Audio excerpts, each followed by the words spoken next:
Brought to you by Techno Camon 30 series.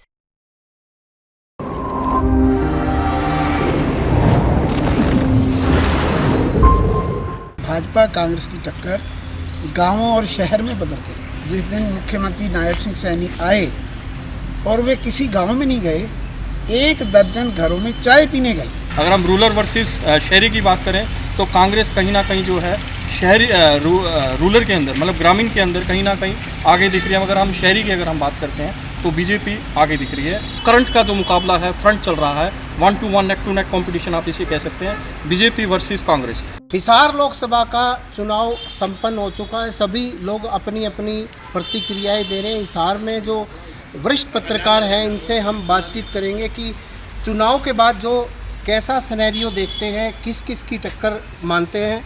वरिष्ठ पत्रकार है हमारे साथ कमलेश भारती जी। भारती जी, ये बताएं कि चुनाव के बाद आप किस तरह का सिनेरियो देखते हैं, किस किस पार्टी की टक्कर देखते हैं और अलग अलग पार्टी के कैंडिडेट खड़े हैं मैदान में। देखो, यहाँ पर खड़े होने में तो शायद 20 लोग खड़े थे, लेकिन पार्टियों के 5 लोग खड़े थे बसपा के समेत, जजपा, बसपा, इनेलो, कांग्रेस और बीजेपी। और इन 5 में जो चर्चा आ रही है घूम फिर कर सबके बीच, आप भी जा रहे हैं लोगों के बीच, कि असल में ये मुकाबला शुरू होने के बाद अंत तक आते आते भाजपा और कांग्रेस में सिमट कर रह गया। बाकी 3 प्रत्याशी बहुत पीछे रह गए हैं और इसीलिए बार बार पूछा जाता है कि जजपा और इनेलो का भविष्य क्या है। यहाँ तक लोग कहते हैं कि ये अपने आप को बचा लेंगे या नहीं बचा लेंगे। पिछली बार जब रणजीत सिंह जी की यहाँ प्रेस कॉन्फ्रेंस थी, तब भी पूछा था, उन्होंने ये बात कही थी कि भाजपा के सामने या मोदी फैक्टर के सामने इनेलो और जजपा का कोई भविष्य अब बचा नहीं है। अब अगर इनकी बात पे जाएं तो इसका मतलब इनेलो और जजपा रेस से बाहर है। ठीक है, बसपा पहले रेस से बाहर थी, वो अपने कैडर के वोट लेगी, लेकिन अब जैसे दोनों का सीधा मुकाबला आ गया तो इसमें लगातार ये बात आती रही। मैं तो ज़्यादा नहीं जा सका गांव में या शहर में भी ज़्यादा, क्योंकि एक तो मौसम, एक उम्र, लेकिन मुझे जो सुनने को मिला वो यह था कि असल में भाजपा कांग्रेस की टक्कर गांवों और शहर में बदल गई। कि गांवों में जैसे रणजीत सिंह जाते थे, जो भी भाजपा का प्रत्याशी जाता था या जजपा का भी जाता था, इनको वहाँ पर काले झंडे या विरोध का सामना या सवालों का सामना करना पड़ता था। इसलिए मुझे लगा, ख़ास तौर पे उस दिन लगा जिस दिन मुख्यमंत्री नायब सिंह सैनी आए और वे किसी गांव में नहीं गए, एक दर्जन घरों में चाय पीने गए।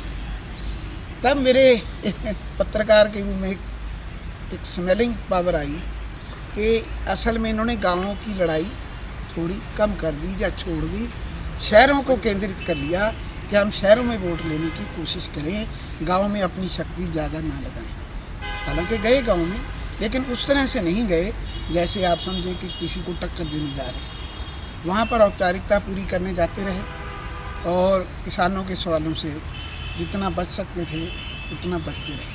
तो हमारी चर्चा जारी रहेगी। मेंक जी है नवछोर मीडिया से, इनसे बातचीत करते हैं। मेंक जी, ये बताएं, अगर शहरी क्षेत्र और ग्रामीण क्षेत्र की बात की जाए, किस किस में आप पार्टी में टक्कर देखते हैं और क्या रुझान देखते हैं? पार्टियां तो कई खड़ी है, कांग्रेस और बीजेपी और अन्य भी है, कैसे देखते हैं? हाँ जी, बिल्कुल प्रवीण जी, जैसे शुरुआत में देखा गया कि 28 कैंडिडेट जो कॉन्टेस्ट कर रहे हैं, मगर रेस में 5 कैंडिडेट दिख रहे थे। अगर हम जेजेपी की बात करें, बीएसपी की भी बात करें, इनेलो की बात करें, कांग्रेस और बीजेपी। और जैसे कि देखा गया कि बीजेपी जब कंपेनिंग में जाती थी रूरल क्षेत्र की, अगर हम बात करें ग्रामीण क्षेत्र की, तो वहाँ हमेशा जो कि एक विरोध दिखता था, विरोध का सामना करना पड़ता था और काले झंडे भी दिखाए जाते थे और वहाँ सीधा सीधा कहीं ना कहीं एक बात भी निकल के आती थी, एंटी बीजेपी।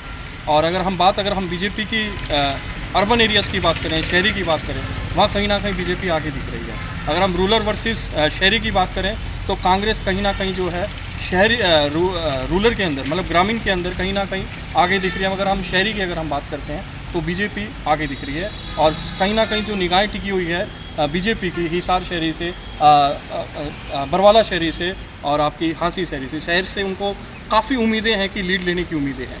अगर दूसरी ओर अगर हम बात करते हैं कांग्रेस की नज़रें जो टिकी हुई है सबसे ज़्यादा नज़रें हैं ग्रामीण क्षेत्र में, क्योंकि ग्रामीण में जहाँ कहीं चैलेंजेस भी देखने को मिले थे, विरोध देखा गया था कि बीजेपी का विरोध देखा गया था। जब रेस शुरू हुई, पांचों में रेस लगी, बीजेपी, बीएसपी और जेजेपी, कांग्रेस, इनेलो, मगर अब जो सिमट गई है दो में करंट का जो मुकाबला है, फ्रंट चल रहा है, 1 to 1 neck to neck competition आप इसे कह सकते हैं, बीजेपी वर्सेस कांग्रेस। अभी कोई खुल के नहीं आ रहा है कि कौन आगे चल रहा है कौन पीछे चल रहा है, ये तो 4 जून बताएंगे जब ईवीएम बोलेगी। तो अब तक जो मुकाबला देखा जा रहा है Congress versus BJP, Hisar Lok Sabha seat में यही देखने को मिल रहा है।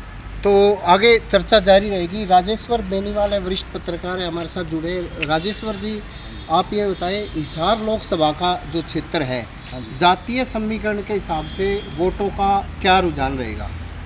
इस बार का लोकसभा चुनाव ज़्यादा जातीय समीकरणों पर आधारित नहीं रहा। इस बार का जो मतदान है वो ज़्यादातर ये रहा कि भाजपा के पक्ष वाले और भाजपा के विरोध वाले, या यूँ कहें कि कांग्रेस के पक्ष वाले। इस बार ज़्यादा इस चुनाव में जातीय चर्चाएं या जातीय एक तरह का बोलते हैं कि जातीय आधार पर पोलराइजेशन होगी, वो नहीं हुआ था। और इसी वजह से ग्रामीण क्षेत्रों में जहाँ पर विरोध था भाजपा का, जिनको विरोध करना था, उसी वजह से कांग्रेस उम्मीदवार है उनको मजबूती ग्रामीण क्षेत्रों में मिली। और जो शहरी क्षेत्रों पर डिपेंड थे भाजपा के उम्मीदवार है उनको शहरी क्षेत्रों में मजबूती मिली। इस बार जातीय ज़्यादा हावी नहीं रहा उनमें, क्योंकि जाति अगर बात की जाए तो सारी लगभग एक ही जाति के थे चुनाव लड़ने वाले, और मुकाबला फिर दो आदमियों में कांग्रेस और भाजपा में आगे रुक गया। क्योंकि इनेलो और जजपा शायद सीरियसली चुनाव लड़ भी नहीं रहे थे, उनको किसी तरह अपना वो बताना था चुनाव निशान। और ये भी चर्चाएं चली कि ये किसी के पक्ष के लिए आए हुए हैं, उनका वो मकसद हल होता है या नहीं होता है, वो लगता है। तो अगर जैसे इनकी बात की जाए इनेलो की और जेजेपी की, इसका क्या आधार रहेगा पार्टी का? इनका आधार तो ईवीएम जनता बताएगी, आधार मेरे को तो लगता नहीं आधार रहेगा, क्योंकि इस जेजेपी का आधार तो जैसे सरकार से अलग होते ही पता लग गया सबको, उनके खुद के विधायक जब छोड़ के चले गए हों, और चुनाव में उनका हर जगह जेजेपी ऐसी पार्टी है जिसका शुरुआत से अंत प्रचार के अंतिम दिन तक ग्रामीण क्षेत्रों में विरोध हुआ था। इनेलो का कहीं विरोध नहीं हुआ, लेकिन इनेलो सांगठनिक रूप से इतनी मजबूत नहीं है कि वो अपनी उपस्थिति दर्ज करा सके, और इसी वजह से कांग्रेस उम्मीदवार जो है भाजपा के विरोध की वजह से कांग्रेस उम्मीदवार को मजबूती मिली, ज़रूरत से ज़्यादा मिली। तो हमारे साथ भारती जी दोबारा जुड़ेंगे। भारती जी, किसान आंदोलन भी हुआ, 700 किसान, जो किसान लोग कहते शहीद भी हुए, तो इनका कितना असर देखने को मिला इन चुनाव पे? जो किसानों का जो आंदोलन भी हुआ, लगातार विरोध भी हुआ। आप किसान पर सिमट रहे हैं कि हरियाणा में जैसे अमित शाह आए थे, इन्होंने ये बात बड़े गौरव से, आपको पता है, हिसार के पुराना गवर्नमेंट कॉलेज मैदान की रैली में कही थी, शुरुआत उसी से की थी, जवान, किसान और खिलाड़ी, इन पर गौरव है। मैंने इसी 3 चीज़ों को लेके जो विपक्ष के नेता थे उनसे लगातार सवाल किया, तो उनके जवाब ये थे कि जवान को तो अग्निवीर दे दी, वो नाराज़ है, किसान को जैसे आपने कहा कृषि कानून दे दिए, वो नाराज़ है, खिलाड़ियों को जंतर मंतर पे बैठना पड़ा, वो नाराज़ है। तो ये जो चीज़ है, अब ये नहीं पता कि वो नाराज़गी आती है बाहर या उसको किसी तरह से नियंत्रित कर लिया गया। तो ये तो नहीं कि भाई मैं समझता हूँ या आप समझते हैं, पत्रकार नेता भी समझते हैं कि ये हमारे 3 फैक्टर हैं, ये कमज़ोर हैं, उनको साधने के लिए भाजपा ने क्या किया, कैसे किया, ये उनकी रणनीति होगी। ठीक है। अब आगे जो बात है, जो आप बार बार कह रहे हैं कि किसान आंदोलन का, आपको पता, पहले जब चुनाव हुए उत्तर प्रदेश में लगता था कि बहुत असर पड़ने वाला है, नहीं पड़ा। अब हरियाणा में देखते हैं या पंजाब में देखते हैं, क्योंकि यही लोग मुख्य तौर पे दिल्ली जाते थे, और इन्होंने इनेलो के नेताओं को कहा भी, वो आता रहा, इनेलो को तो नहीं, जजपा को, इनेलो तो साथ ही थी, उसने विधायक अभय चौटाला ने इस्तीफ़ा दे दिया, तो उसने तो किसानों के साथ अपनी सहमति या सद्भावना बना ली या जुटा ली। लेकिन जजपा के प्रति उनके मन में बहुत ज़्यादा गुस्सा था। जो शब्द मैंने पढ़ा कि जब दुष्यंत खुद गए तो उन्होंने कहा जी दुष्यंत ने कहा आप हमारा रास्ता नहीं रोक सकते, तो उनका जवाब था किसानों को, तो आपने तो दिल्ली का हमारा रास्ता रोका था तब, अब हम रोकेंगे। इसी तरह उन्होंने कहा जब अजय गए तो उन्होंने कहा आप हमें बीमारी कहते थे एक समय, अब बताओ हम इलाज करेंगे कि आप करोगे। तो ये जो खुल के बातें हुई हैं, अब वो गुस्सा बाकायदा निकला है या नहीं लिख रहा, ये चुनाव परिणाम बताएगा। भारती जी, जैसे कांग्रेस के लोग ये दावा जता रहे हैं कि नारनौद, उकलाना, उठवाना वहाँ से उनकी 1 लाख की लीड होगी, उधर से बीजेपी के लोग भी कह रहे हैं हिसार से हमारी काफ़ी लीड होगी, हांसी शहर से होगी, बरवाड़ा से होगी। तो इस सिनेरियो को आप कैसे देखते हैं? नहीं, ये तो आपने अपने देखो ख्वाब हैं, इन ख्वाबों का क्या, अब मैं खड़ा हूँ मैं भी कह दूँगा, है ना। ये तो अपने अपने ख्वाब हैं, अपने अपने आंकड़े हैं, या अपने अपने कार्यकर्ताओं से लिए गए आंकड़े हैं जिनके आधार पे वे मानते हैं। और ख़ास तौर पे आंकड़े कहाँ से आते हैं? पर्चियों से, कि कितनी पर्चियाँ हमसे लेके गए। आपको हैरानी होगी जब मैंने जयप्रकाश से सवाल किया था कि आपका संगठन ही नहीं है कांग्रेस का, आपकी पर्ची कौन देगा, आपका बैग कौन उठाएगा? तो कहने लगा कांग्रेस इतनी मजबूत है कि अब इसको बैग और पर्ची की ज़रूरत ही नहीं है, जिन्होंने देना वो दे ही देंगे वोट। अब ये है कि अगर आप उन पर्चियों को भी गिनने हैं जो आपके बूथ से ली गई और कांग्रेस को चली, फिर क्या करोगे? तो हमारे साथ मयंक जी दोबारा जुड़ेंगे, इनसे बातचीत करेंगे। मयंक जी, जैसे इनका यही कहना था कि जो इसको लेकर, जैसे जो जातीय समीकरण को लेकर आप कैसे देखते हैं, अलग अलग हलकों वाइज आप कैसे देखते हैं? जी प्रवीण जी, बात है कि जो बात पहले आ रही थी कि पोलराइजेशन, ऐसी कोई पोलराइजेशन देखने को नहीं मिली अब की चुनाव में। और जातीय की जहाँ बात आती है, जाट बहुमूल्य है क्षेत्र जो हिसार लोकसभा बताया जाता है, उसके अंदर देखिए कैंडिडेट्स, अगर हम बात करते हैं INLD की बात करें, JJP की बात करें, कांग्रेस की बात करें या BJP की बात करें, सभी जाट कम्युनिटी से हैं।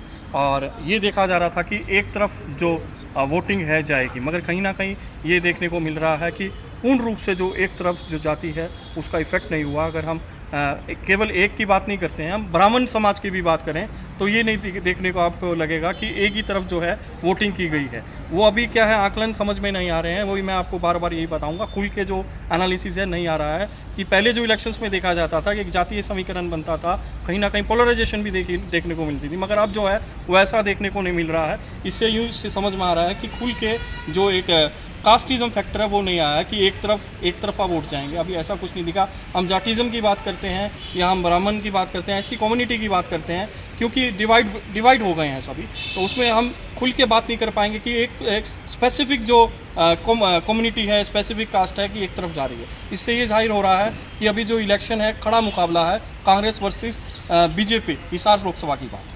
तो राजेश्वर बेरिंजवाल जी दोबारा जुड़ गए हमारे साथ। राजेश्वर जी, जैसे संगठन की बात की जाए, अभी कमलेश भारती जी पत्रकार ने बताया कि कांग्रेस का अभी तक संगठन नहीं बना है, वहीं BJP पन्ना प्रमुख तक, बूथ लेवल तक पहुंच गई है। तो क्या मानते हैं कि कांग्रेस का एक संगठन न बनना और BJP का बूथ स्तर पर लगातार जाना, एक कैसे देखते हैं इसको? देखिए, इस चुनाव का रिजल्ट बताएगा कि BJP को उसका संगठन कितना काम आया और कांग्रेस को संगठन ना बनना भी फलदायी हुआ या नहीं हुआ। वैसे किसी भी संगठन, कोई भी छोटी से छोटी ऑर्गेनाइजेशन हो, वो भी अपना संगठन बनाती है और संगठन तो होना चाहिए, निश्चय उसका फ़ायदा होता ही है। कांग्रेस इस बार केवल इस आधार पर टिकी हुई थी कि जो भाजपा गवर्नमेंट से नाराज़ वोटर हैं वो हमारे पास आएंगे और उनके जीत का दावा ही इसी का आधार केवल यही है। संगठन ना होने नुकसानदायक है। 2013 में डॉक्टर अशोक तंवर अध्यक्ष बने थे, उसके बाद उनका संगठन नहीं है। तो ये नहीं है कि हमारा संगठन नहीं है, लोग वोट दे देंगे। कांग्रेस तो एक जगह टिकी हुई थी कि भाजपा से नाराज़ जो है वो हमारे को वोट देंगे। तो BJP का कैसे देखते हैं जो संगठन का? नहीं, BJP बता रहे हैं संगठन है, पन्ना प्रमुख है। बाई चांस इसमें अगर उल्ट फेर कुछ चुनाव में हो जाता है, जैसा हम नहीं कह सकते भी ये हार गए या जीत गए, बाई चांस आप देखिए कि हो जाता है तो फिर ये कैसे कहेंगे हम पन्ना प्रमुख तक मजबूत है। बाई अगर ये लड़ाई कोई हार जाता है तो वो तो ये रिजल्ट बताएगा कि हम संगठन से जीतते हैं या अगर वो आ रहे हैं तो संगठन ना होने की वजह से आ रहे हैं, या वो कहते हैं कि हम बिना संगठन ही जीत सकते हैं। तो ये थे हिसार के पत्रकारों का यही कहना था कि हिसार में भारतीय जनता पार्टी और कांग्रेस पार्टी की कड़ी टक्कर है। अलग अलग एरिए से अलग अलग समीकरण के हिसाब से लोगों ने अपने वोट दिए। प्रवीण कुमार, हरियाणा तक, हिसार।